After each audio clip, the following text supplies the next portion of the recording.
How to find the highest rated McDonald's location near you. Hello guys, this is Atticus and welcome back to another tutorial video. In today's video, I'll teach you guys how you guys can find the highest rated McDonald's near you. So without any further ado, let's dive right into it. First step is you can simply head over to your McDonald's app. On your McDonald's app, you will find the restaurant section. If you tap on restaurant section, you will be able to see all the McDonald's available near you. You can then find the one that is highest rated.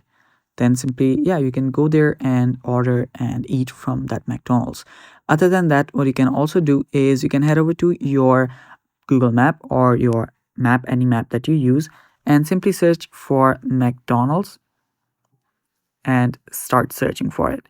After you search for it, you should be able to find your McDonald's in your app here on your maps. So you can just go to any place, then find the one that is highest rated.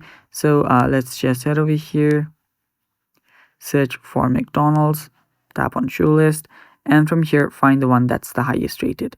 And that's the only way you can find highest rated McDonald's near you. And that's all for today's video. Thanks for watching. Stay tuned for more, and bye bye.